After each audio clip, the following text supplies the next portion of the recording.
Clicking live, clicking live. We are live. What kind of accent is that? Is that Turkish? Clicking live. No, what? I don't know. It's just a random. TikTok, time to rock. Can't start a show without that. Yeah. A tick-a-tock, a time to rock.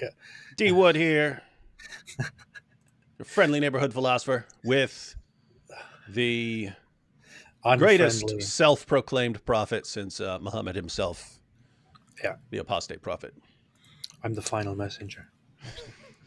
And I see, based on this poll right here, that 72% of you are smart, and the other 28% are completely out of touch with reality and delusional.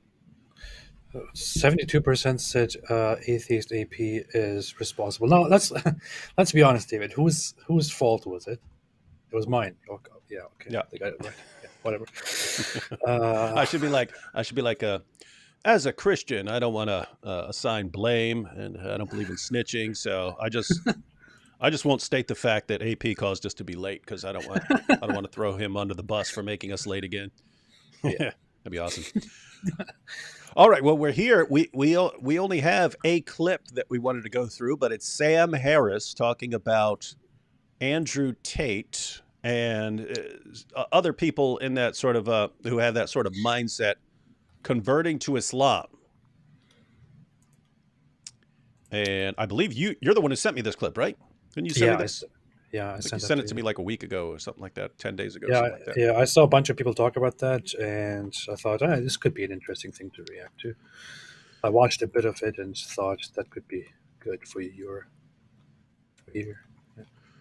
All right, so let's go ahead and get this started. And they're going to mention Andrew Tate real quick. And then just in case someone has not been following anything anyone has been saying for the past year, we will briefly review our thoughts on Andrew Tate so that we can then compare Sam Harris's thoughts on Andrew Tate. So get the video clip here and let's check this out. Do you know who this dude is, by the way, who's interviewing him? I'm not sure. What his name? I think his name is on there somewhere. I don't know. It's kind of a douche. No, just kidding. Why are you insulting random? He calls Christians pansies in this. This is a preemptive. It's a preemptive strike. All right, let's check this out. Yeah. Well, have you been keeping abreast, or have you noticed this trend that's happened of Westerners choosing to convert to Islam in adult life? Obviously, you spent a lot of your career criticizing Islam, and now we have, I don't want to accuse it of LARPing. These people very well may truly believe in the doctrine, but Andrew Tate is one of them, and downstream from that, there's on-street interviews with young British youths. I think I picked up the meaning of LARPing from the context. Yeah. Is that when you're like just pretending in order to climb aboard? Yeah, I think it comes from. It comes from video games. Yeah, live action role playing. I think that's what it means, and it's like it's a metaphor used for pretending. Oh, it's got these. I pulled it up, and it's got like these people who dress up as medieval soldiers and orcs and goblins and stuff, and go out and play fight. Yeah, okay. Yeah. Oh, live action role playing game. Okay, so he's saying that's what I just said. That some of the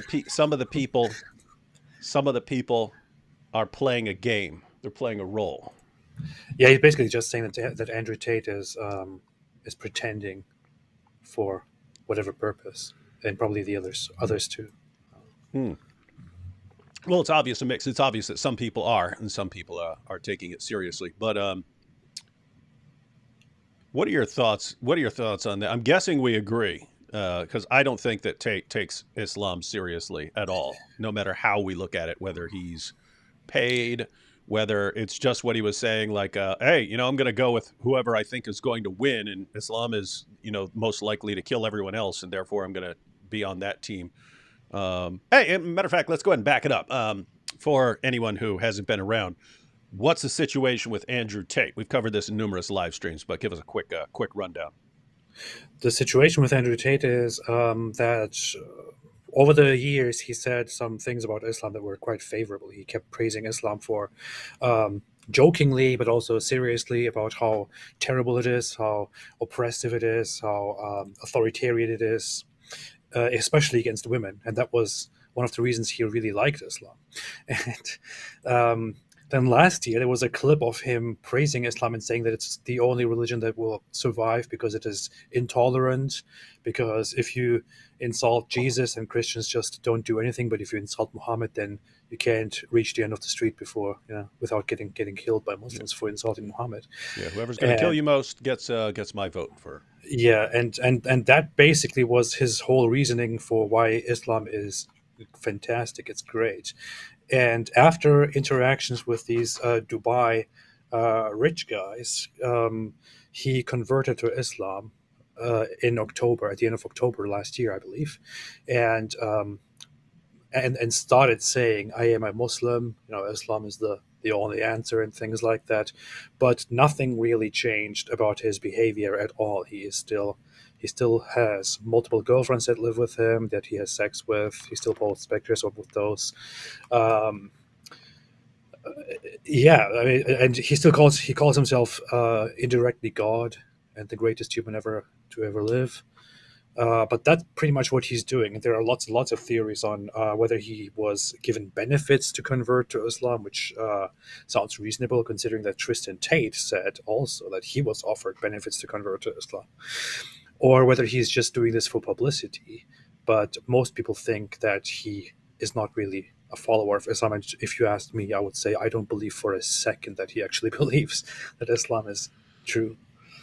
Yeah, apart from these sort of practical things that you've mentioned, and I even heard him describe it as like a betting on a stock. Yeah, Like, hey, if you're gonna bet on a stock for the future, you're gonna bet on the one that you think is gonna perform best. And so I think Islam, because it's they'll kill you and so on, then that's what's going to perform best. And so I'm gonna be that. The only thing close to an actual argument for Islam that he's ever given is one of the stupidest things I've ever heard in my life. But he said that's where he said, and I kept thinking, oh, okay, he just said this off the cuff last year, right after his conversion and so on. So maybe he's just not thinking clearly and so on, hadn't thought through this. But I mean, we pointed out, and like in almost every interview, when he's asked why he converted to Islam, he brings up his equal and opposite argument, where if you roll up all the evil in the world, there must be an opposite that is equal to that, but it's the opposite. It's good. And he says that's God. yeah, And guys, you can, just to be clear, you can make arguments for theism based on evil and so on. Don't do it like Andrew Tate did, because that's horribly stupid, right? yeah, As much evil as you want to point out in the world, keep in mind, this giant universe, we're this tiny little planet, finite amount of time, finite number of people. And so if you added up all the evil that's ever been done, let's suppose you roll up all the evil that's ever been done, you put it into a big ball. You're saying God is the equal and opposite of that. Okay, that's a finite pagan God, right? That is not yeah, an infant. That is not the sort of infinite being that Tate is supposed to believe in. And he's got all that weird stuff where he describes God like a concept, like, oh, even if the concept isn't real, the concept could save you, and so on. So yeah. who Like knows? if people have a rule by which prevents them from killing you and eating you because you land on their coast, then that means God saved you. God as a concept saved you. It doesn't matter whether God really exists or not. What matters is that God as a concept is there, and it just saved your life. So maybe you should follow it. It's just very stupid. It's like he has this whole dualistic understanding of of God that is even far removed from actual, a real transcendental or spiritual being, but that is rather just based on his whole understanding of morality and logic and all that. And it just doesn't align with Abrahamic monotheistic belief at all. And then you've got all this stuff where he's going around in videos saying, I mean, like just recently, where he's telling young men that they should go out and have sex with as many women as they can in order Yeah, to be able to develop the ability to distinguish good girls from bad girls and so on. You have to bone lots of girls in order to develop that awesome ability and so on. So I mean, if you were looking at him, apart from him saying, I'm going to the mosque and I'm a Muslim now, and you were to watch him, it would not cross your mind that you're dealing with anyone who takes much of anything except himself seriously. Um, Yeah, yeah, and that was basically his whole past was preaching about how um, there are something and something in the world, pray and whatever, and you should always be you should always look for your self interest, should get rich, should be amazing above everyone else, and that's basically what you do in life. And he still has that same position. Nothing really changed.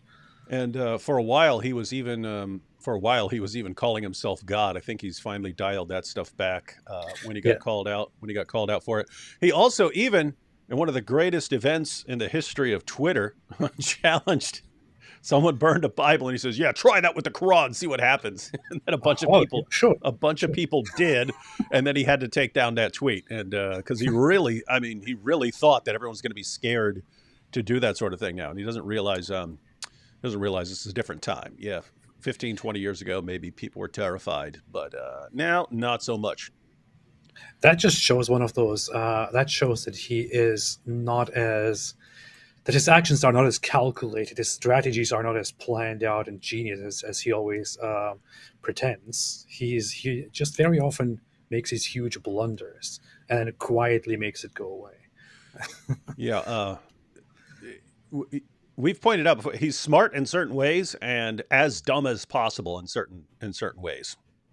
He's So on his own. Right? he's smart at figuring out ways to manipulate people and massively dumb for constantly blabbing about everything, especially when he's going to court on all this stuff. Yeah, Super genius. He's just top G. All right, so now we know who Andrew Tate, the top G, is. And we just pointed this out on your live stream last night that this is why I don't think, like, Sneako's running around. I can't do anything now because I'm a Muslim. I can't do anything. We all know what Sneako's doing behind the scenes and so on, but yeah. it's like you don't even have to pretend at this point. You don't even have to pretend. You can go do whatever you want. And because you're popular and because you're giving a platform to people like Sheikh Ibn Fibbin or Sheikh Ibn Ketchup or whatever he goes by now, because you're giving him a platform, they'll just praise you and say, "Oh, he's new, so let him slide." If Mhm. it was a woman, she would not be given any sort of latitude at all. But since he's a guy and popular, he gets a free pass, and that's somehow built into Islam. Because notice, I mean, Muhammad himself, he came up to his followers and said, "Hey guys, you can only have 4 wives, unless you're me, in which case I get more. You get 4, I get more. That's how it works here. I get whatever I want." And so they think the more popular, the more important and popular are, the more you can break the rules, and no one's going to hold you accountable. That's what it And is. that's powerful stuff. All right, so we have Sam here. By the way, so we have, I think someone said Chris Williamson. That name sounds familiar, so maybe I've Yeah, seen him before and just don't remember. Anyone know that's his the background? I won't look. I won't take time to look it up now. Actually, I will. Now I wonder who he is. Who is he? Chris He William. looks kind of cool. There's an English podcaster, YouTuber, and former television personality. Oh, he He looks like appeared a. on the He's first got. season. I looked him up when he's got hair. He looks like a model. Yeah, Love Island. He was on Love Island that's because that's kind of lame now. yeah, He's on one of those reality shows. Hang on. Chris yeah. Williamson is an English podcaster, YouTuber, and former television person. He appeared on the first, I mean, you could tell by his looks, he could pull that off. He appeared on the first series of Love Island in 2015. Since 2018, he has hosted the Modern Wisdom podcast, which has been downloaded more than 80 million times. All He right. appeared on the Joe Rogan Experience in August 2022. Okay. Wasn't a soldier or anything? He looks like he could have been a soldier or something. No, just a pretty boy, just a pretty face. My goodness, man, wasting all that. All right, so Chris Williamson and now Sam Harris. What are your thoughts on Sam Harris? Now I always think, okay, atheist AP, champion of the new atheism here, but I find out every time I ask you about someone, you don't like them. I don't like it. I don't like Sam Harris. I'm just kidding.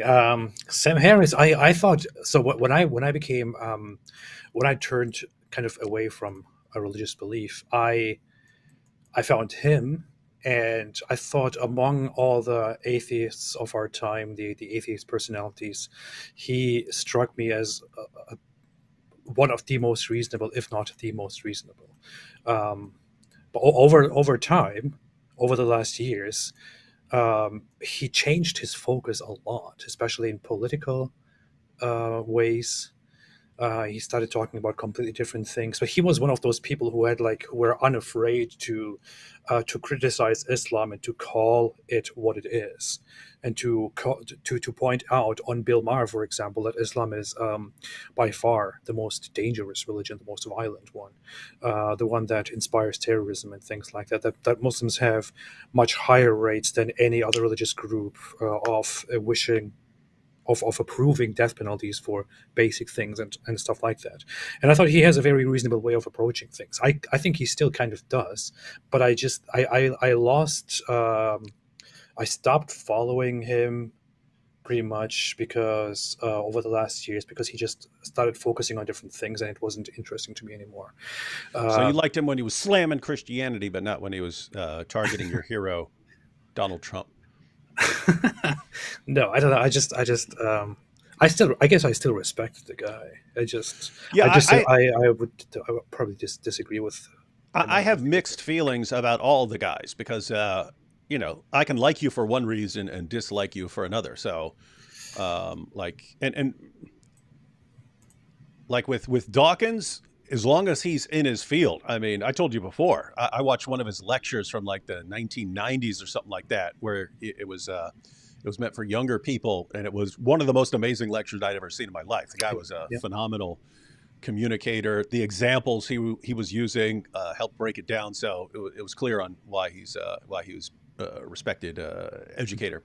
But then it puts out his book, The God Delusion, and like atheist philosopher like Michael Roos said it made him embarrassed to be an atheist. And atheists were thinking that these were great arguments. And then Dennett, super smart in philosophy. That was some of his works were required reading when you're dealing with free will issues and things like that. But there's various issues that he was writing on. Sam Harris. I know he has a background in neuroscience. I've never, not terribly interested in his thoughts on that, but I can like him because he'll say what he thinks, even if it's going to get him into trouble. And I like people who are like that, and who just blurt something like that. That was a famous. That was, I mean, one of the greatest scenes in YouTube history when he was on with Bill Maher, and I mean, you got Ben Affleck, world-renowned genius scholar Ben Affleck, It's talking about. gross. It's racist. Yeah, come on, man. ISIS, they couldn't fill a minor league ballpark. Meanwhile, these guys are like taking over the Middle East and stuff. Anyway, Sam Harris, I thought absolutely crushed him there. So anyway, he's cool, he's saying what he thinks. And who's the other four horsemen? Christopher Hitchens, He was my favorite. one of the greatest rhetoricians of all time. Um, He was my favorite because of not necessarily because of the depth of his arguments, but because of the way he puts his arguments and the way he basically responds to stupid arguments, stupid questions. I don't know. He just had this dominant mhm. attitude. I don't know. Until he faced William Lane Craig and got crushed. Hey, check this out. Check this out. This is like the dumbest comment. This is dumb comment. I can't say it's all-time dumb comment, but it's dumb comment of the day, as far as I can tell. If Tate wanted to be a hypocrite and personal gain, then he would have converted to Christianity. Since you people are, I'll leave that censored, and will give him all your money. All his fans are Christian. Like how Are you? much can you get wrong? How many problems do you see? I see like 8 problems with this. I see one major problem, which is that he did indeed become a Christian for a very short time, and he did go on podcasts and explain that he is Orthodox Christian because he now finds meaning and stuff like that. Of course, on the other hand, he was also explaining that he just likes authority and he likes corruption and he can bribe and he can have like good relations with these Orthodox religious figures in Romania, but. There was no Christian movement supporting him when he said that he is a Christian. Christians did not celebrate him for becoming a Christian or for expressing his belief in Christianity. None of that happened. It was only when he converted to Islam that a religious group made celebrations. They acted like the caliphate was just established. they Mhm. acted like they acted like I don't know No, that and they that's act where like I Islam just really, took over the world. yeah, like I'd heard the name Andrew Tate before and so on because people were a couple. I'm trying to think. I know at least a couple people sent me messages. Hey, can you respond to Andrew Tate? He's on TikTok and he's saying positive things about Islam. And I was like, I'm not on TikTok. I'm not going on TikTok. I'm not interested. So it wasn't until he converted and then all his new Muslim fans started going, do you see, this is the proof. And they were actually calling it proof of Islam, that the most popular searched man on Google converted to Islam. And this is somehow proof. And, if he had become a Buddhist, would they take that as any sort of evidence? No, but he became a Muslim and you just got to roll with what you get. And so Andrew Tate became their argument for Islam. Look at this. And that's why we started looking into him. And then we were kind of horrified when we started looking at this guy because sex trafficker and accused of rape and all sorts of other things, messing around with underage girls, really, really messed up stuff. And then ever since, he's been doing nothing but lying. Lies like I don't think I've ever seen him speak for 2 minutes without lying. And so, anyway, this idea, if Tate wanted to be a hypocrite, he would have converted to Christianity. Yeah, he tried that. Christians weren't interested. And so he converted to Islam. There was even a tweet, remember, from Tristan Tate where he said, where he was complaining. He said, Muslims sent so many letters to my brother when we were in jail, but Christians didn't send me any letters at all. Not one. Sorry. I didn't get one letter from Christians. And that's very telling, isn't it? Mm-hmm. Yep. All right. So let's go ahead and go through some of this. So now we have Chris Williamson, the reality star from Love Island. I lost all respect here. And Sam Harris. Sam Harris here. All right, here we go. With these Islamic scholars or imams or whatever, converting them on the street, and they're like doing the thing. Oh, so they're talking about the videos where the Dawa guys talk to some like 13-year-old kid who doesn't know anything, and they say, "Hey, convert to Islam," and then he recites the Shahada, and then they all cheer Allahu Akbar. That's how it is, man. Yeah. On the street, have you? I haven't seen those Vox Pop conversions, but I saw Andrew Tate's conversion.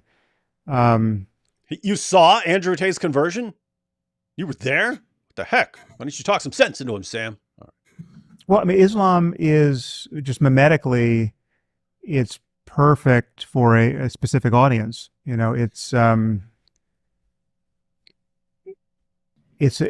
explicitly macho religion, right? What are you smiling at? You know what I love about Sam Harris? I know, like I can kind of guess all the stuff that is going through his head right now, and he's just you can always feel this thing, like he's just trying to be like ironically put it in the mildest way possible, but what he actually means is like he's just walking right now. Yeah. Look at his eyebrow, man. Look at his eyebrow slightly red. Look at that. I find that so funny when he speaks like that. See, so that's what you're thinking about. It's interesting what is going on in people's minds. That's what's going on in your head. What's going on in my head when I say it's an explicitly macho religion?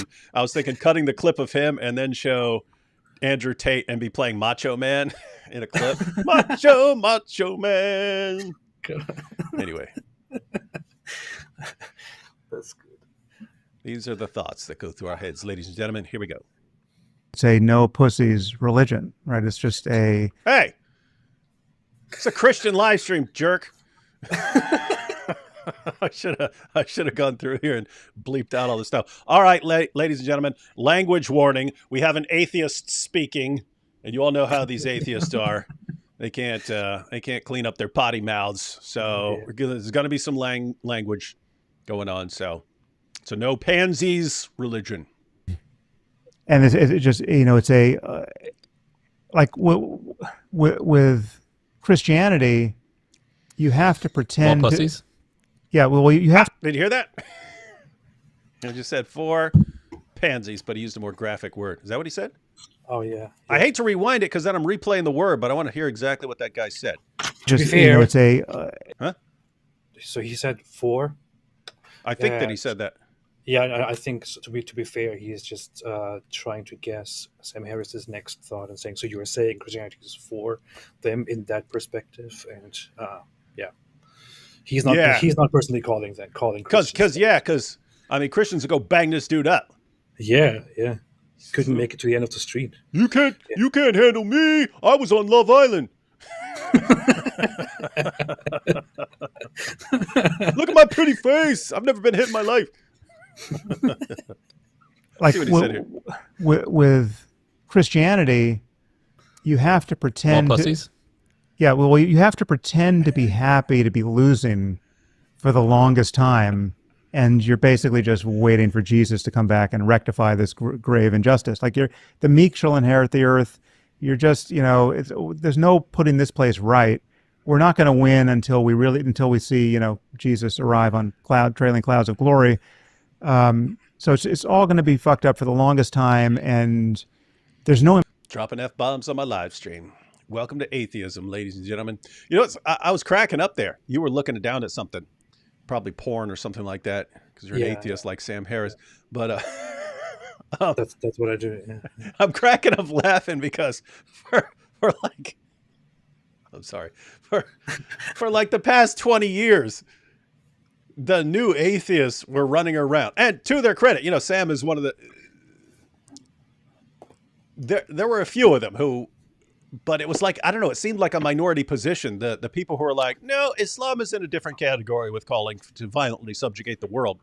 And Sam was one of the guys who said, yes, Islam is in a different category. He said to Ben Affleck that Islam is the motherlode of bad ideas. Oh yeah, that was his quote. That was a good line, the motherlode of bad ideas.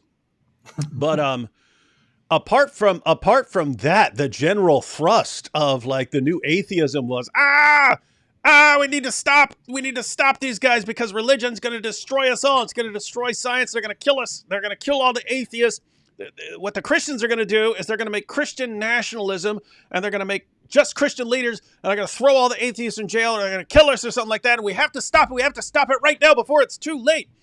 And then Sam Harris is asked, hey, why are people converting to Islam? And he goes, well, that's a macho religion, and they're focused on conquering the world because that's built into it. But Christians, it's built into their system that they're going to lose.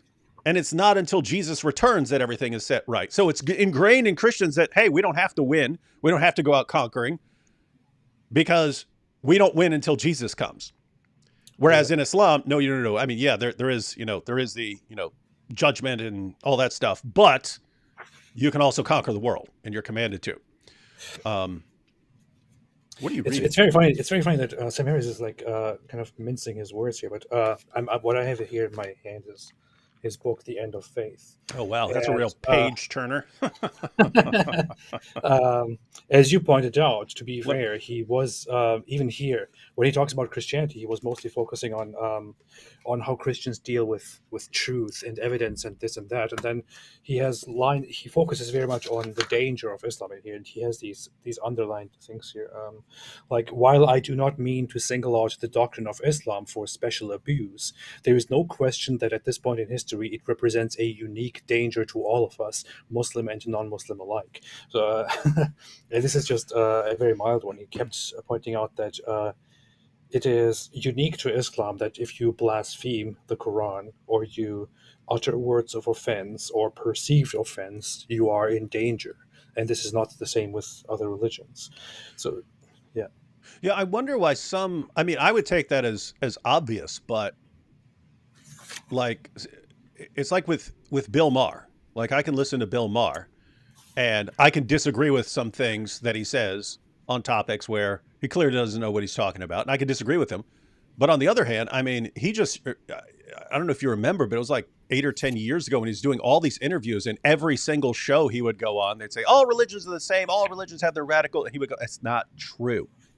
Yeah. It's not true that all these religions are the same. They're not. You do not have massive numbers of people in other religions besides Islam who are saying everyone who leaves has to die. You don't have that. You don't have that. So this is in a different category. And when I'm talking about Sam Harris, I'm thinking like he did that TED Talk. I did a response video to it years ago. When, to his credit, he posted a tweet saying, I invite people to correct any error I've ever made. And so I did an easy one because I'd only seen a couple of Sam Harris clips ever. I saw the Ben Affleck one. I saw his interview with, I think is either Stephen Colbert or John John Stewart. I think it was Stephen Colbert, but he was on that show, and Stephen Colbert broke down what Christians believe, virgin birth, and Sam Harris goes, "See, here's the problem. If you were to say that to a Muslim, that would be a death penalty for saying that Jesus is born of a virgin." I was like, wait, this guy writes books on religions, and he thinks that Muslims will kill you for saying that Jesus is born of a virgin, which is exactly what the Quran says. So anyway, I pointed that out, and he said he misspoke, and he actually replied and said he misspoke, and I'm totally fine with that. But then after that, I posted a response because in his TED Talk, he said, yes, you can go to the teachings of Jesus and find some nice things about loving other people and loving your enemies and so on. But then you turn the page and you see something like Luke 19:27, as for those enemies of mine who did not want me to rule over them, bring them here and slay them before me. Yeah, and it's like, I mean, that's like Dawa level moronic stuff. And so I don't want to think that he was like actually deliberately being deceptive, but I mean, you've clearly never read the passage. You've clearly never read that passage. And I mean, you're an atheist. You don't have to read everything. But I mean, the point is, if you're giving a TED Talk, that is a prepared statement in your TED Talk. It's part of your speech. I would think that there would be some level of intellectual integrity enough to actually read passages that you're quoting.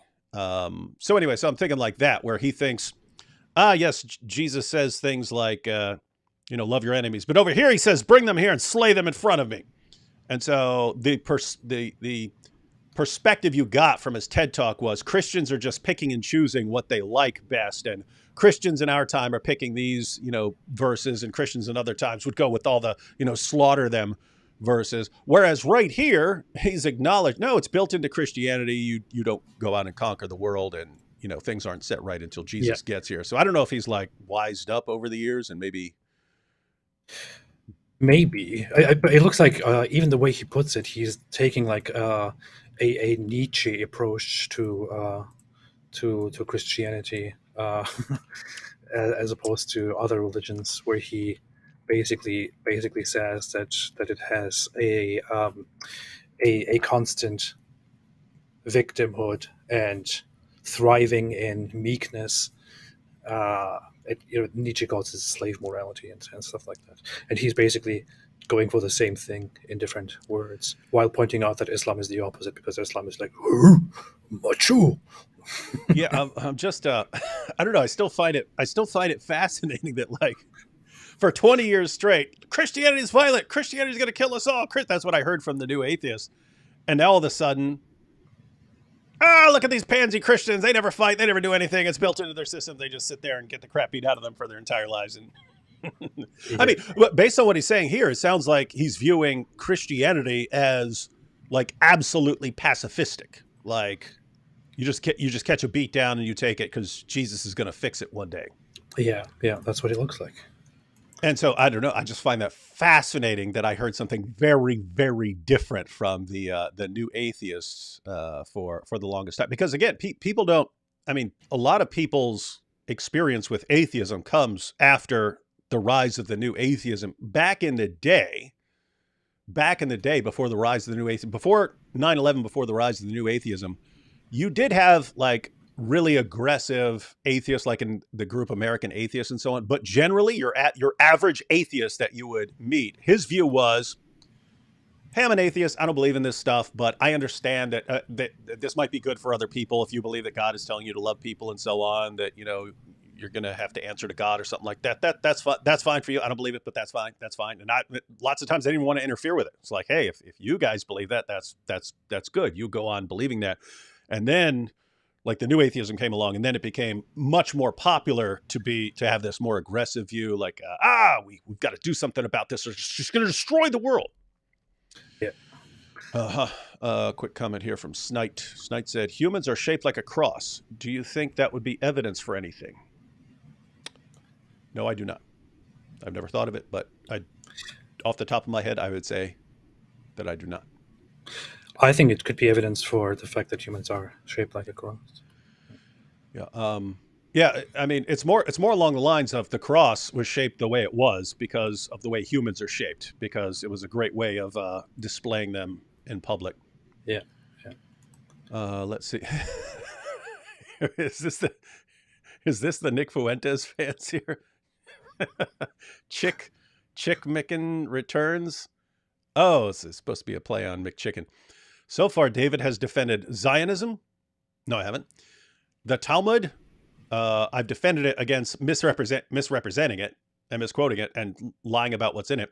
The U.S. liberty. I've defended that in the sense that I don't know that it was deliberate, and I wouldn't condemn someone based on something being an accident, except for if you wanted to say, "Hey, idiot, shooting that thing down, you should have been much more careful." I can see that, but unless I saw evidence that it was deliberate and like a plot by the Jews, and it's just not a big. It wasn't. And what did we say? This was in like 1967. This guy's still harping on it. Yeah. It was from the 6-Day War. That's And IPAC. Don't recall defending that because I know it's some sort of Jewish group. But other than that, I did I that. have no idea. Yeah, that's AP. Chapman Returns is the person who made the super chat yesterday, and he said he's not a Nick Fuentes fan. To clarify later, but I'm not a Nick Fuentes fan. I just hate Jews independently. all he did was just to say IPAC controls the Congress, and I said no, they don't, and that's all. That's all that happened. There wasn't anything to that. And what's funny is, guys, we don't normally even talk about this stuff at all. Started mentioning we only mentioned it because the Nick Fuentes thing was circulating, and a bunch of his dumb fans come over and start, "Oh, look what the Talmud says. Look what the Talmud says." Okay, I'll look this up. Hey, wait a minute. That's not even in there. That's a made-up Libra David. What the heck is Libra David? It's not even in there. What are you talking about, right? So started, "Oh my goodness, I can't believe you're defending the Talmud." That's not even the Talmud. What are you talking about? So anyways, Yeah. yes, guys, say stupid things. We will occasionally respond to it. Our aimed Jesus will come on his Bugatti cloud of glory. This is why Tate got into Islam. Only he can have a Bugatti. Sorry. So here the theory is Tate's jealous. That makes sense. All right, let's go back to some of our hero, Sam Harris, talking to the Love Island guy. I hope they're not on Love Island right now. Let's see. Imperative that we really do anything, really, like there's no expectation that we're going to win before anything good happens. I mean, I guess there's one Christian sect where they do have an expectation of kind of winning, you know, a thousand years of millennial glory until and then Jesus comes. But for most Christians, it's a story of failure, and then they get to say, "Look, we were right." You know, Jesus, you know, Eat shit, everyone. yeah. With Islam, Okay, so that's his view on. What did you just say? I don't understand what that guy says. That the Love Island guy. What did you just respond? He said, "Hey, I was on Love Island." Let me rewind it. Let's see what he most Christians, it's a story of failure, and then they get to say, "Look, we were right." You know, Jesus, you know, Eat came shit, back. everyone. Yeah. With Islam, Wait, what? Did you hear what he said? Did he say eat? I don't know. I don't know. I have no idea. I don't understand the guy. I don't know what he said. Hey, learn to speak English, man. and then they get to say, "Look, we were Gotta right." enunciate. You know, Jesus, you know, Eat came shit, back. everyone. Yeah. With Islam, Okay, I think he said eat everyone. or that's what I something thought he said too, but I didn't. Yeah. Doesn't make sense to me. Yeah, But, it doesn't really make sense. Does the guy have Tourette's syndrome? He just blurts stuff out. Can you leave the guy alone? Yeah. So the idea in Christianity. Keep in mind, we're not saying what Christians have always done over the centuries. But yeah, the idea in Christianity is you preach the gospel, and it's not about losing, but it is in the sense of in the end you're going to be persecuted, and that's what's going to happen. And yes, things aren't actually set right until Jesus returns, but you have the idea that it's going to expand and grow rapidly. So Jesus says, you know, it's like the smallest of seeds, but then it grows into a tree. It's talking about the kingdom of God and the gospel and so on. So it's going to spread rapidly. It's going to spread to the entire world. Christians are going to make disciples of all nations.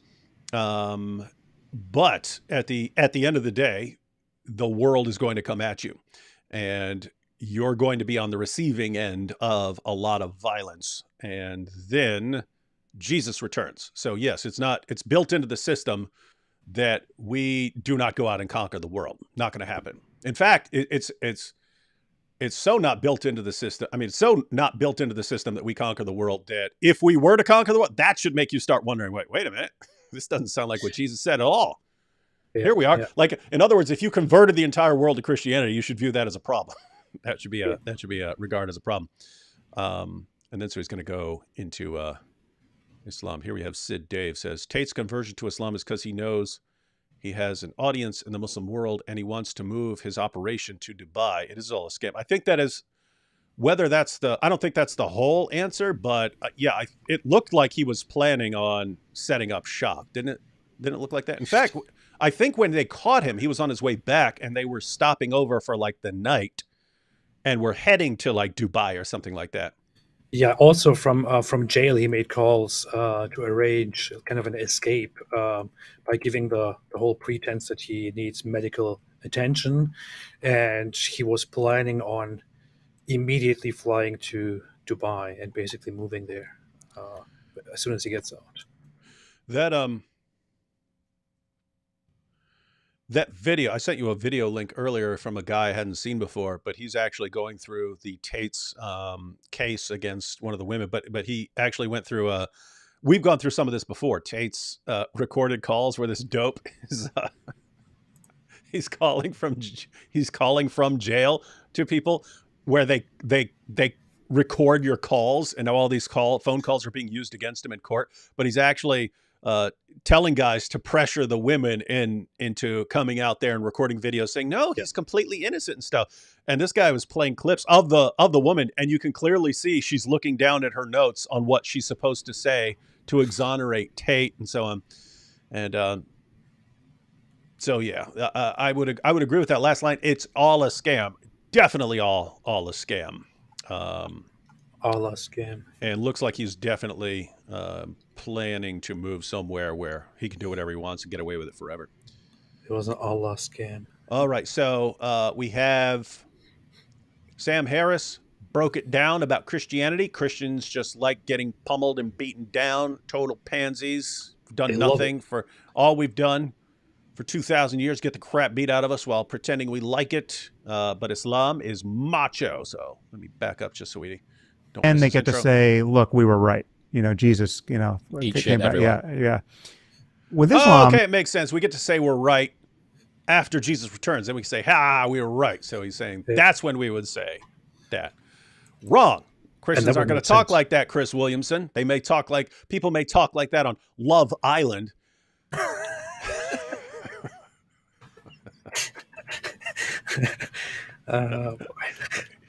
There's an expectation that they're going to conquer the world, right? And there's an imperative to conquer the world for serious I can Muslims. give you the passages. You don't have to be impatient necessarily. You can take as long as you want, but this is all. We all know this is moving in one direction, and you need to be a spiritual warrior. And if you take this really far, if you become a jihadist, right? You're and especially doctrinaire, militant, true believer. Well, then you're a kind of spiritual James Bond. I mean, then it's like you get to be Jocko and care about and know that you're going to go to paradise, right? Like you said, spiritual James Bond, but it's kind of cool because like you get to go out and fight and kill a bunch of people, and then there's like a bunch of virgins, eternal virgins, waiting for you in paradise. You're going to go there and you're going to deflower all these virgins, and then Allah's going to restore their virginity after you take their virginity, so you can just keep deflowering virgins for all eternity. That's what James Bond does too. Yep, exactly like James Bond. Yeah. And like James Bond, in that you could slap your women. Like Sean Connery. You just have to give them a little slap. Especially if they won't shut up and they're like, yak, yak, yak, yak, so you just slap them. What's wrong with these guys, man? Get all the tools. Like it's the first person shooter that literally you get all the good guns. Like it's not this boring. I'm pretending to just I'll turn the other cheek. Hit. Thank you, sir. Can I have another? And where it's a high T religion, right? And that's why a schmuck like Andrew Tate thinks he's had a real insight in embracing it. People are seeing it as a redress to women of the West. Did he call Andrew Tate a schmuck? I think he just said that. I think he said schmuck. I have to go back and say that. I just put on Twitter, Andrew Tate is a schmuck. Sam Harris. I was just going to point it out. Have been conned by feminism into believing that these things are good. Had a real insight in embracing it. People are seeing it as a redress to women of the West who have been conned by feminism into believing that these things are good for them. They're not good for them. We need, no one's happy. Look at the divorce rates. Look at the 60% of U.S. teenage girls aged 12 to 16 have regular or persistent feelings of hopelessness. Yeah. Everyone's OnlyFans pathologically fapping themselves into. Yeah, this is something that we've talked about before, but everyone who comes along right now is doing a great job at diagnosing problems in society. But the solutions they offer are insane. Right? Okay, look at this problem, look at that problem, look at this problem, look at that problem, look at this, oh, look at us, oh, look at how everyone's depressed and so on. What's the solution? Islam. Wait, what? I have to point out a few things here, though. This just, I wouldn't say that he actually diagnoses the stuff correctly, because this is one of those, I don't know if you can call it fear mongering or just scapegoating. It's like he's talking. Wait, who are you referring to here? Chris Williamson or the Love Andrew Island Tate? guy. Okay, this guy. Okay. Yeah. He makes it look like all the women out there are basically doing online pornography stuff, and all the guys are just jerking off to that. And was that what he said? Hang on, let me go back to what he said. And then you can comment. Let's see. Where's he talking here? And where it's come on, Sam, it's a high T religion, right? And that's why a schmuck like Andrew Tate thinks he's had a real insight in embracing it. People are seeing it as a redress to Let's see what he says. Women of the West who have been conned by feminism into believing that these things are good for them. They're not good for them. We need, no one's happy. Look at the divorce rates. Look at the 60% of U.S. teenage girls aged 12 to 16 have regular or persistent feelings of hopelessness. Yeah. Everyone's OnlyFans pathologically fapping themselves into a early Monster Energy hole or whatever it is that they're doing. Right. What the heck? Okay. The answer is What the heck? So what I'm getting here is that he does think that this is what is happening. That feminists basically deluded people into becoming this. And feminists came and duped everyone. So it sounds like this is what how he is describing the reality right now, and I just don't think that is an accurate description of reality at all. If you go out into the public, you will hardly encounter people or women who actually go and have an OnlyFans business or something like that. It's not like this is what everyone is doing. Oh yeah, so, I think you can get that impression if you are just like paying attention to the Tate stuff and the Twitter stuff, and then you hear about OnlyFans like all day long and stuff, and so you think it's just like everyone's doing it. Whereas, if you're on the internet and you go on various platforms like Twitter and so on, what you see is not exactly an accurate representation of how things are going in the entire world. There are some issues with like feminism and hey, you don't need a man, stuff like that, and like families breaking down that actually leads to people not being happy and thinking, this is what'll make me happy, and then they're not. And so I guess where he's going is like, so Islam is being presented as the solution to this, which is funny because it's like the Dawa guys, they'll present Islam as the solution to anything. Like you can point out any problem in the world, and they would Islam is what will solve that problem for you. When, like, guys, what problems does Islam actually solve without massively amplifying a million other problems in society? And the proof is in the I would say the proof is in the where do people want to move? Do you see massive numbers of people besides Andrew Tate wanting to move to Muslim areas of the world? And why did Andrew Tate want to move? Because he knew he could get away with pretty much anything over there because he's popular. Yeah, yeah. What's funny is when you actually look at divorce rates around the world, you will see that that the Western world is not like uniquely high in terms of divorce rates. In fact, I think the top countries in divorce rates are not Western countries, and Saudi Arabia has quite a high divorce rate. For example, North African countries, Middle Eastern countries have high divorce rates. So this is not like a Western feminist phenomenon or anything like that. You could certainly think that that over time divorce rates have increased in the West, but this is not a West issue. Um, Russia has, I think, incredibly high divorce rates. Might indeed be at the peak, and Muslim countries That's why don't they have need low divorce Islam. rates. Yeah, depression. When it comes to depression, same. Depression is Iran has one of the highest depression rates. Other Middle Eastern countries have high depression rates.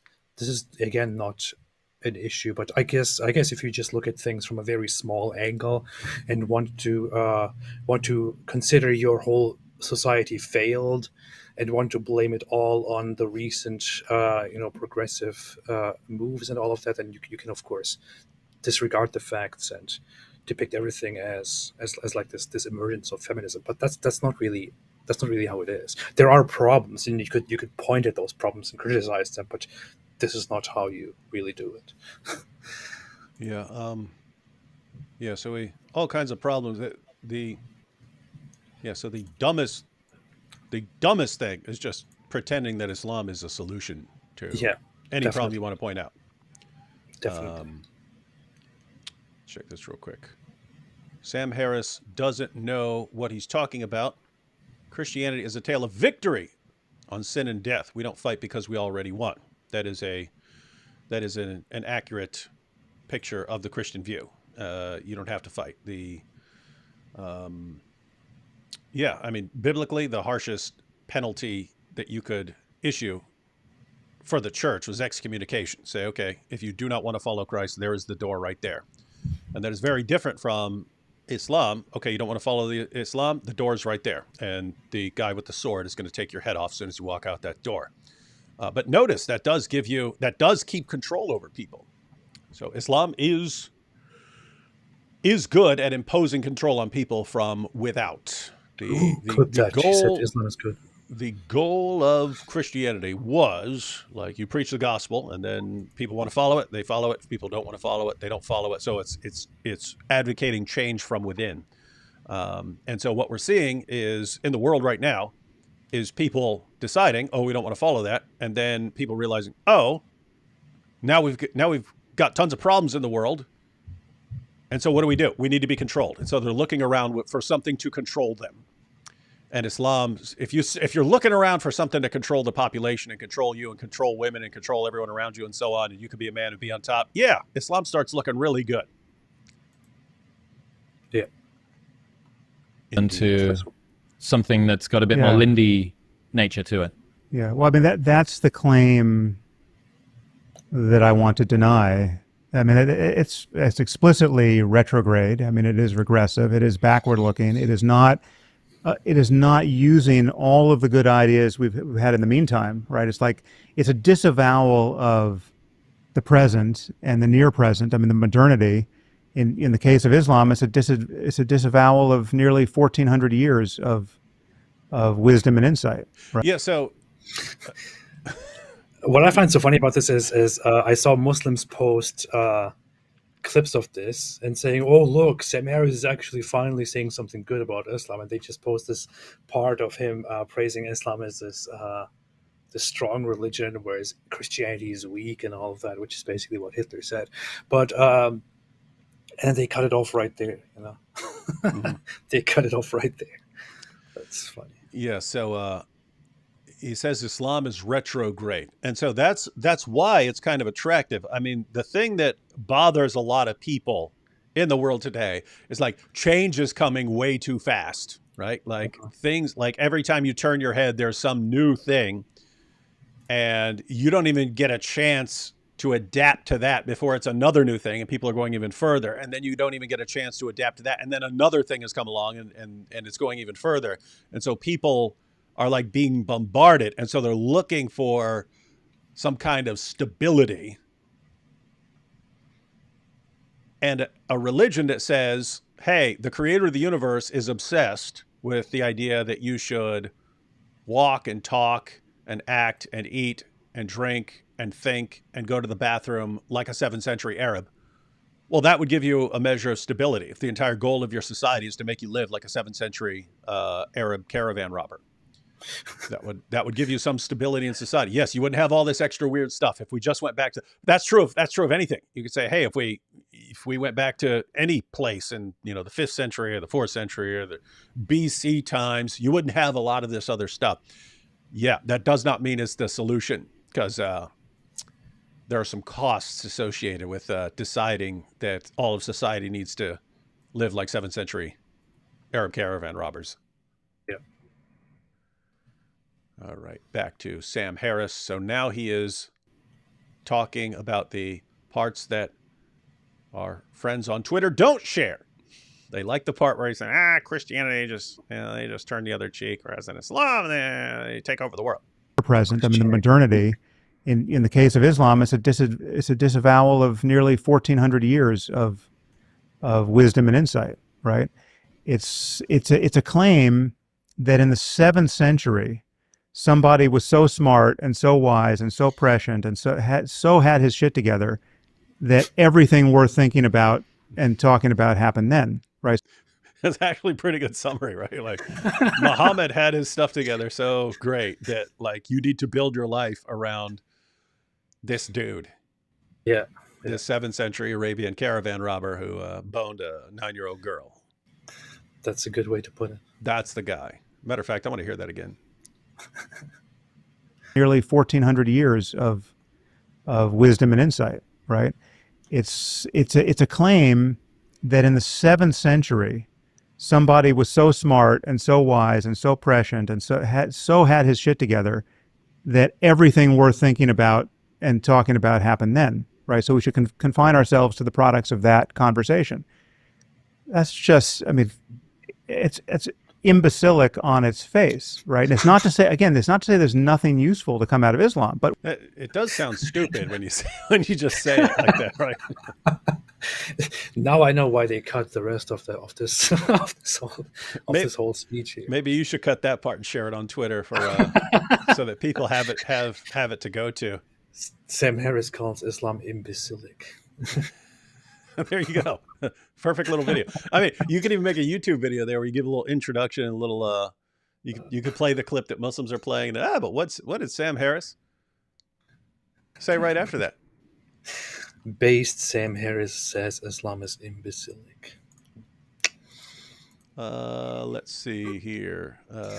Super chat from Snide again. Have you ever come across anyone who left Christianity after converting into it from another religion or atheism? I feel like every single ex-Christian testimony I hear is always from someone who was forced to go to church from a young age. Yeah, I have to say that most of the I was a Christian and I left Christianity stories do come from someone who,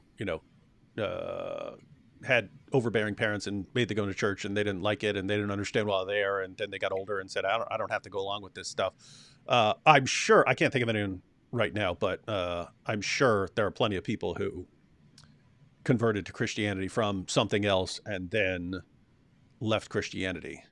Matter of fact, there are people. There are definitely people who've converted to Christianity and then. Yeah.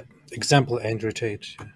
Yeah, see, Andrew Tate was an atheist, then he converted to Christianity for a little while, and then left it, and became a Muslim or he became an atheist again. I don't know. But yeah, so anyway, there are plenty of people. Believes. There are all kinds of people in the world believing all kinds of things, making all kinds of changes and so on. So Really? but yes, I would say the most common story you hear from people leaving Christianity is, I was raised in the church and parents made me go to church and I hated it because I'm a big whiny crybaby like the apostate prophet. And so as soon as I was That's old it. enough, Yeah. I went running. Everyone, basically. Yeah. Yeah. Yeah. What's funny is that poll is still going up and down. Now it's at 69%. So even after I already said it at the beginning, you got people who are still voting. That's interesting. All right, let's see. We've got only about a minute left. Whatever is useful, we can use without believing that Muhammad was visited by the Archangel Gabriel and got the last, download from the creator of the universe. Yeah, this is I'm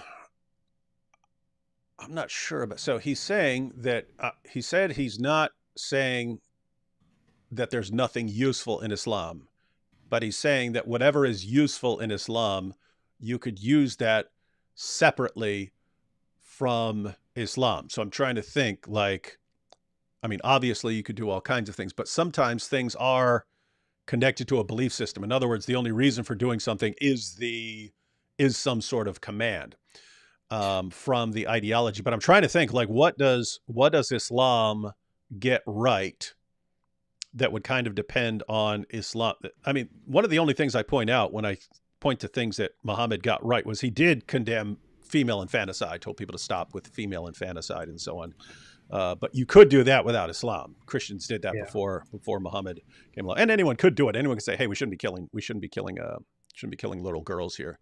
Do you have any thoughts on this? I'm trying to think of what, because I'm surprised that you can't think of the one good thing about Islam, which is, I would say, one amazing thing that Islam brought, one very useful thing that Muhammad contributed to is, it said there's nothing wrong in marrying your adopted son's wife.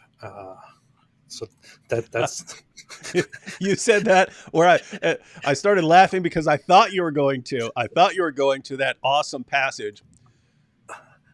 The eyes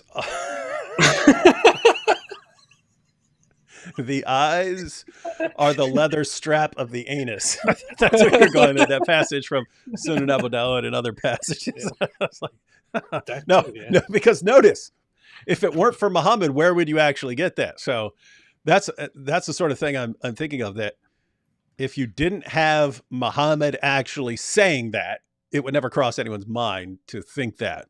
But you're right as far as other things in the Muslim sources. How would you know it's okay to take the wife of your own adopted son? How would you know that kind of thing? Well, because Islam. So I'm trying to think of something that could actually be like that. Like you're only getting it from Islam and it depends on you believing in it. I just can't think of anything off the top of my head. So I'm going to tentatively agree with him that anything that's actually good in Islam, you could go on and do that good thing and believe in that good thing without actually believing that Muhammad is a prophet. So you don't need Muhammad. So in other words, anything good that Islam brings, you don't need the whole shebang for.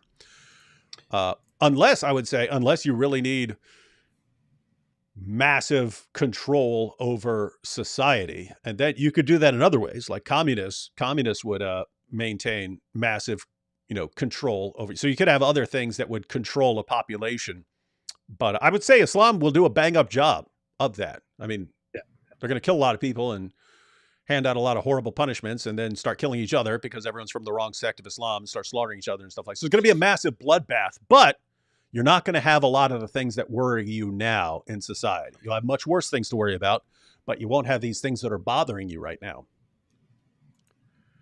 Hey, another one from Snite here.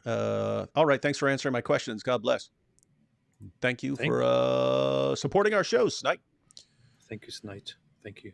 And what else? All right. I think this is almost over. Oh, I rewound it. Let's go.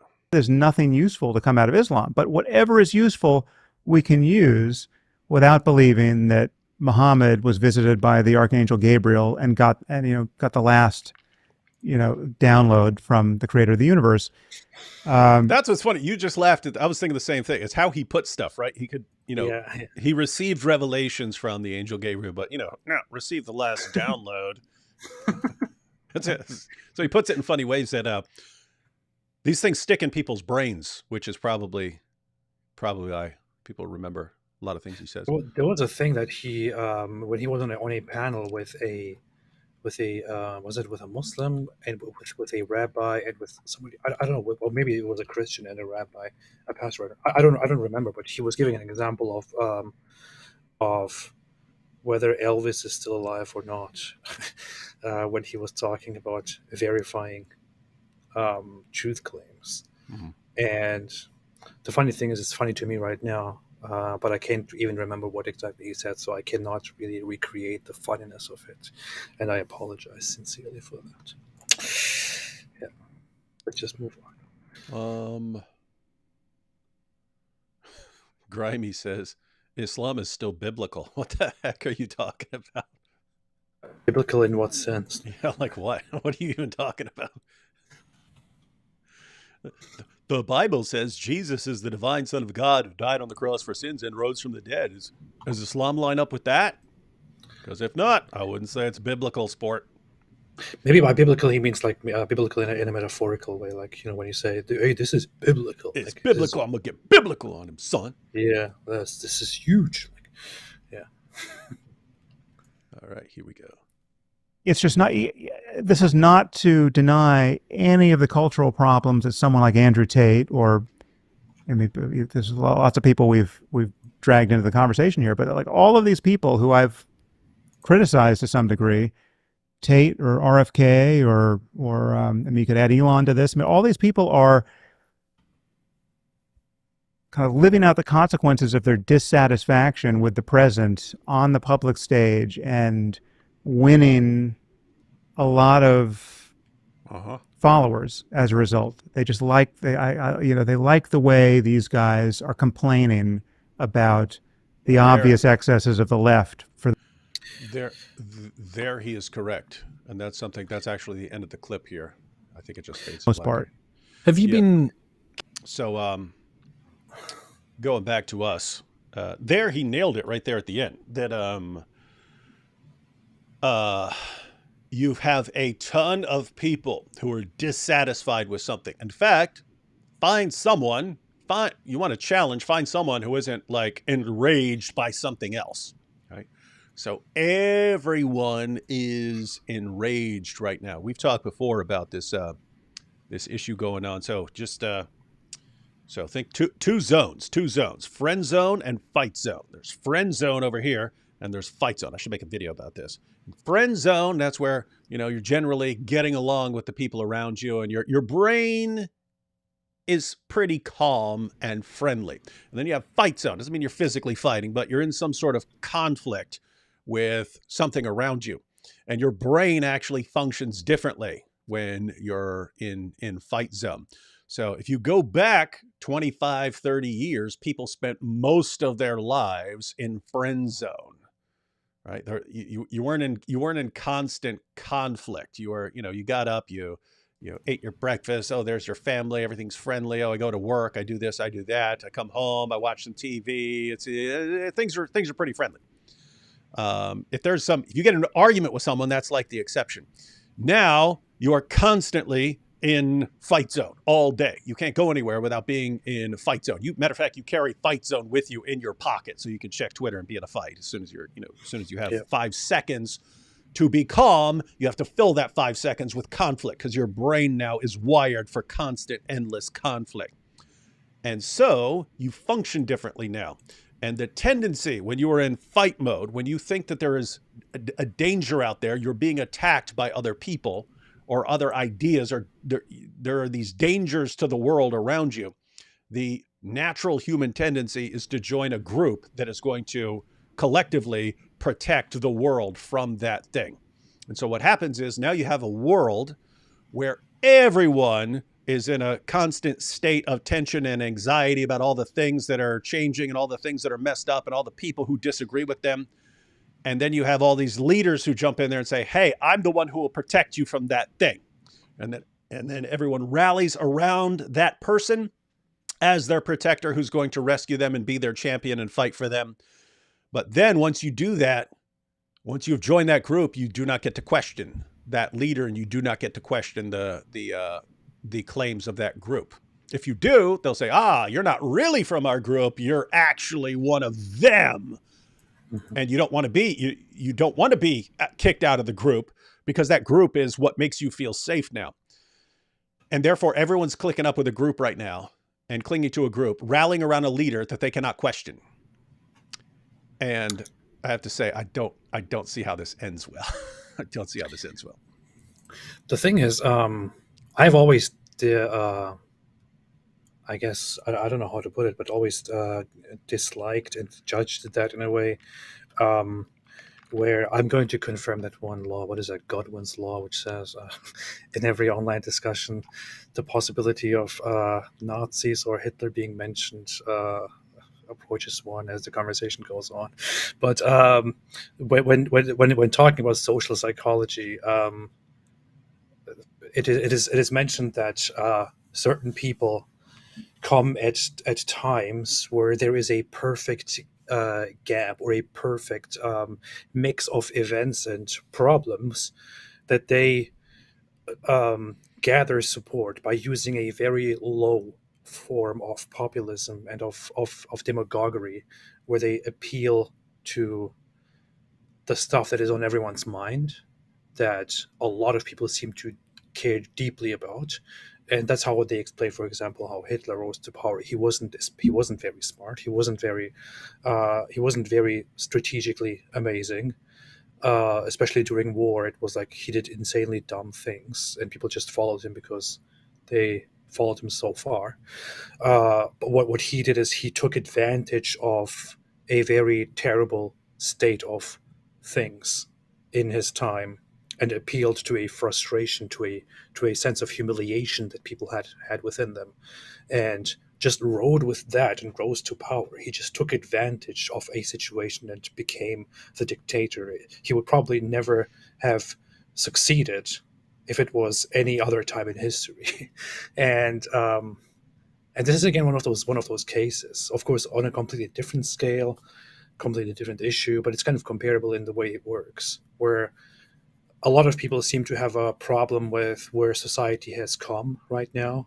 A lot of people can hear each other at the moment due to social media. They can all hear each other's complaints. They all talk about the same thing. I don't know, feminism has corrupted society, progressivism has corrupted society, divorce rates, depression, this and that. And then somebody comes along and talks about specifically everything. It looks like he picks all those things that people prominently complain about and takes them all and is like, hey, look, I'm here to fix this and this and this and this. All of those popular talking points, all of those popular complaints, those popular bad feelings that people have, and tries to take it upon himself to be the leader, the hero of this, and then depicts himself as the one who will actually solve the problem, and people go with it because that's what people want. People are stupid and naive in a way, where they are actually expecting that. They expect somebody to come out there and to be the hero, which they themselves cannot be. So they just accept it and go with it. They give the leadership to somebody who exploits that. And that's what Andrew Tate does, for example, and what Islam does. And so a couple of things there. I mean, on the one hand, that, when you've got enough people who are worried about something, and some leader, doesn't have to be a political leader, could be anyone, jumps in to fill the role of telling that group what they want to hear. That's why it's hard for me to trust journalists at all. Like, unless I actually knew you and saw how you are when you're not on air, I can't tell the difference because if you're a total grifter, you're going to be telling people on your network what you want to hear. If you actually believe what you're saying, you're going to be telling people, what you believe, which just happens to be the fact that your audience believes in what you're saying. But notice, either way, whether you're just trying to fill a role and manipulate people and be a grifter, or whether you actually believe this stuff and that's why you've got that audience, you say the same thing. So you saying it doesn't tell me whether you actually believe any of this stuff or not, which is why we have trouble figuring out exactly what Tate's motives are. Like, how much does he believe his equal and opposite argument as the basis of his religion? How much of it is, oh, these guys will follow me no matter what, as long as I toss them a bone with and praise their religion every now and then. They let me get away with anything, up to and including murder. They would not question me for it. They're not questioning me over sex trafficking. They're not questioning me over lying repeatedly. And so you just get a free pass on everything. So anyway, that's what's going on. But my concern is we're kind of just getting started right now, with everyone being in fight zone mentality and everyone wanting to go and click up with some group and rally around some leader who's going to fight for them, because there are going to be more leaders stepping in to be your champion, ladies and gentlemen. And the more people are upset, the more people are horrified at something around them, the more strongly they're going to dedicate their allegiance to this leader who's going to fight for them. And AP just mentioned De Fuhrer. But what I find interesting about that is there were Jews who escaped the concentration camps early on, and they went back to Jewish towns to warn other Jews about what was happening. The Jews did not believe them. The Jews in those towns did not believe them. They thought they were insane. Like, and I even remember reading the response. It's in Night. It's in the book Night by Elie Wiesel. But he pointed out that a guy escaped and came to his town and warned everyone that they're exterminating Jews, and the response was, "You are insane. The Germans are the most enlightened people in the world. They've got all the great physicists. They're the people who are still making operas. They've got all the philosophers right now. What are you talking about? These are the most intellectually enlightened people in the world. Do you think they're just rounding people up and putting them in death camps?" Yeah, that's actually what was happening. They did not believe them. So notice, they thought there's no way people who are this enlightened could have their emotions and their concerns manipulated that quickly to where now they'll just exterminate millions of people. There's no way. And there was a way. There was a way. So that's my actually concern moving forward is things don't look like they're getting better. Things look like they're getting worse as far as people getting along with each other. We know leaders are going to step in to take advantage of that. And it seems like a matter of time before someone steps in and wants some bloodbaths. Yeah. Hey, why don't we take care of that thing that you hate once and for all and just go massacre it? And Islam is one of those ideologies. Islam is one of those positions. Hey, you concerned about all these things? Don't worry. Give us power and we'll just massacre everything for you. There is a very interesting book by Viktor Frankl, who was actually a concentration camp survivor. Man's Search for Meaning. It's, in my opinion, one of the, I don't know, it is one of the most significant or most impactful books, where he explains how the people in the concentration camps, up until the point where they are actually killed, are still in denial of the situation, because it all changed so fast and so quickly, and the people who are sent to their deaths are still thinking, okay, this can't be true, this can't be right. I mean, there must be a way out of this. You know, probably nothing's going to happen, so I will not resist. And he explains that whole psychology of I will not resist, although I know that I'm about to die. And yeah, very, very nice. Very cool. Giant Mushroom Tree says, David, would you consider making videos on how to live as a Christian with antisocial personality disorder? I know someone with it and they are struggling with the walk. Yeah, that's actually a good question. I'm not sure what I think about, because I'm not sure like how much, like I've got my own experience. I'm not sure how much of that would apply to other people. But I've thought about like I've thought for years my wife should make a video titled "So You Want to Marry a Psychopath," because, and there's a reason she gets messages. Hey Marie, I have a question for you. See, you married a psychopath and things worked out. Well, my boyfriend's a psychopath, and I was just thinking it'll be okay because Marie, it worked out for Marie.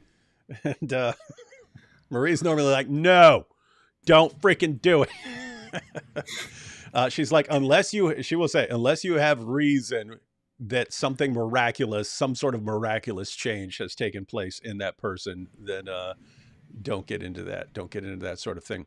But yeah, I have thought about making some sort of little tutorial, because I get asked that, and sometimes I message people online who are asking me about that, and I have to share my thoughts on, what you do if you don't have certain feelings and so on, but you still have to live as a Christian and have a family and so on. But yeah, maybe I will. That might be a good idea, because there are we are entering the season of the psychopath. And we have from Snite here. Snite says, everything, this is interesting, everything just said about Tate is exactly why people will cling to the Antichrist, in my opinion. I said this is interesting because we've mentioned this before. I saw a Muslim who said that. I saw a Muslim, he's a Shia Muslim who believes that some Muslims will follow the Antichrist. And he said in a tweet, he said, I always wondered how any Muslims would follow the Antichrist.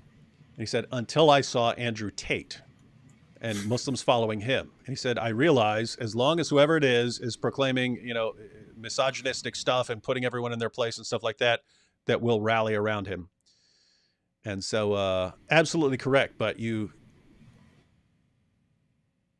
so it's not just true of Tate. That is a general problem for humanity. But yes, there will be bigger and bigger people coming along, taking advantage of the state of terror and anxiety that everyone's in right now. All right. So we went through Sam Harris's thoughts. Final thoughts on that, AP. What do you think? What's Sam Harris on to right now? I think he is largely, you're very, very much right about a lot of the stuff that he said here and that he pointed out. Very, very much on how Islam is different in its attitude, in its collective attitude of, well, we will win, we will crush them, we will destroy them, we are strong, and how it also has this whole rejection of common sense, of reasoning, clinging onto 7th century garbage. I pretty much agree with him there. He called it imbecilic. I agree with him on that as well. Although that is a little bit Islamophobic, even in my taste. But yeah, no, that's pretty much what I think. Yeah, and he does seem to be right about the appeal of Islam at this current time. It's and that's the direction some of the Dawa guys. That's the direction some of the Dawa guys are going, like Ali Dawa, saying that people are converting because of our intolerance. Right? They actually want to use that, and so he's right about right now. I mean, these things are built into Islam, and so they've always been part of the picture. But Islam also simultaneously will adapt to whatever anyone happens to believe. So notice, I mean, if you go back 10 years, Muhammad's a champion feminist, and so on. Muhammad's a champion of feminism, and he gave women rights that were unprecedented and so on. And it's just like, if things don't go well for this, we're the strong ones. We're like Tate. We're Tate. Aha, we're strong. We'll crush everyone. If that doesn't work out, watch, 2 years from now. It was like we had. Were you on there with John McCrae? Were you on there with John McCrae when we were talking about? I think we were talking about. I think it was Andrew Tate saying, Islam is the most right wing religion. John McCrae goes, what, for like the last 2 years? It's like they've always been far like all their politicians and so on have always been far left, and now they're the most right wing. And so it's just, I don't know. That's the funny thing, though. It's like Islam was represented in the last decades as very, very much aligning with the left in the West. But if you go into the Muslim world, it's like Islam always represents the hardcore right, the complete authoritarianism, the rejection and control of everything in society. So it's so funny how in the West, this whole Islam agreeing with social progress and all of that was just a whole plot to, spread Islam further. Yeah, it's pretty. I don't know. I just can't. At the end of the day, even though with all the chest thumping, strong, at the end of the day, I just can't take you as a real example of strong when you're Yeah. constantly like lying and misrepresenting yourself because you're scared of the consequences. You know what I mean? Like, And then crying as soon as somebody and then, oh, I'm disrespects. a victim. I'm a victim. So over here, I outnumber you. I'll crush you. You have to do what I say.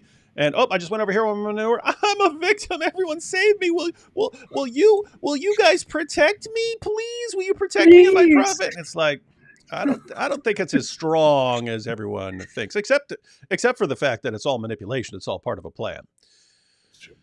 One final question here from Kairos. Do you think women should have a right to vote? Yes, I do.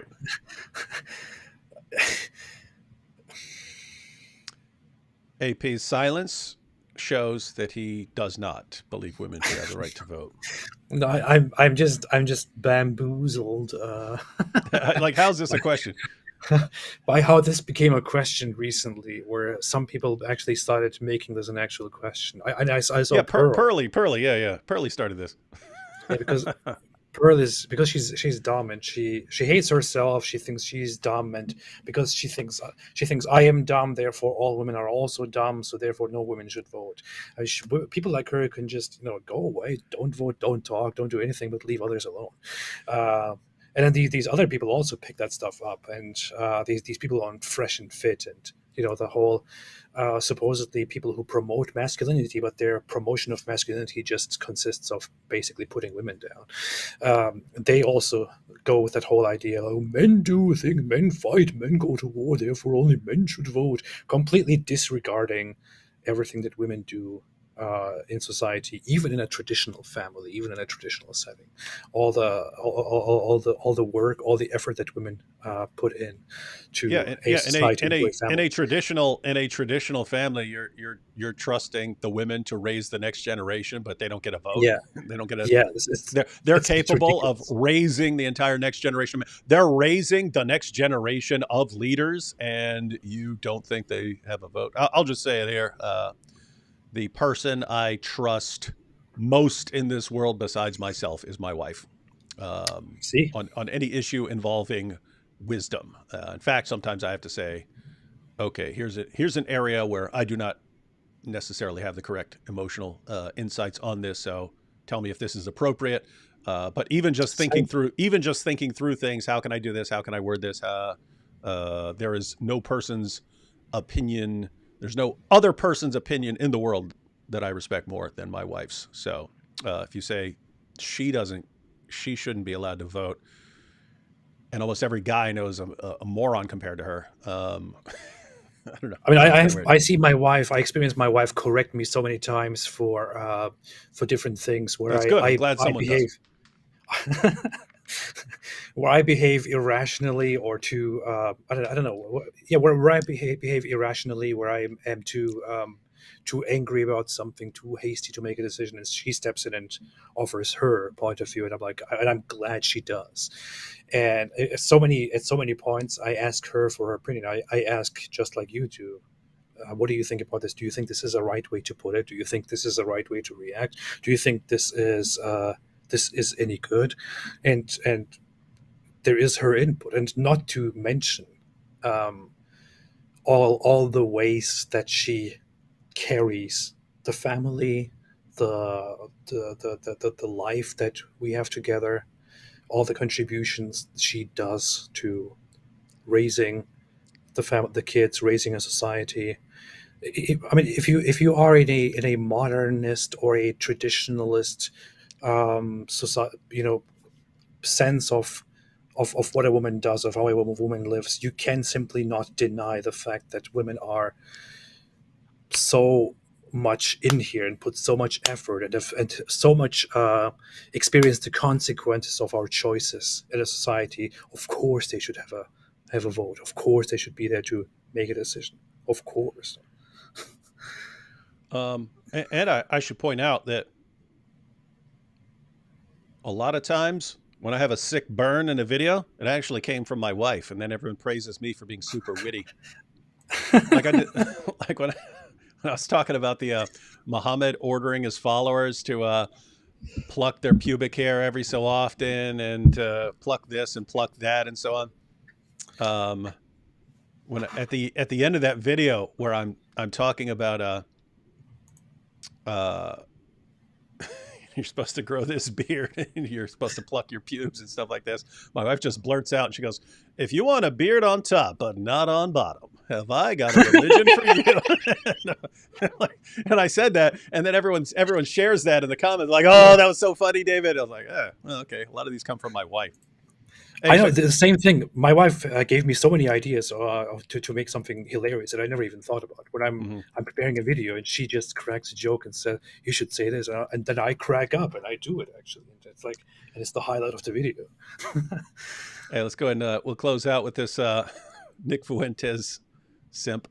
"You're a censored wood. Trust has nothing to do with intelligence." No, whether I trust your reasoning on certain issues, like you, I regard as a moron. So I wouldn't trust you on a lot of things. I would trust anyone who's not a moron more than I would trust you thinking through something. "Proof your wife is brain dead is she married you." What can you say? She saw the top G and she couldn't resist. Yeah. And I must say, I don't blame her. Lol. Nick Fuentes is a little crybaby who was also depicted going on dates with these with this girly acting boy, and actually sharing his first kiss with him, while he talks in public about degeneracy and all of that stuff. He's doing some really questionable things in the background. So, Nick Fuentes fans, you shouldn't come out here and talk. Telly Sin McDonald says Andrew and Rachel Wilson from The Crucible started the women shouldn't vote thing, not Pearl. They make a good argument. I suspect that they don't. You can maybe we'll do a live stream one day when we listen to the brilliant argument about why women shouldn't vote. But until then, rock the vote, ladies. Just so everyone knows, I've never voted in my life because I'm not allowed. Catch y'all later. Nice. Stay away from it. Stay away from women voting.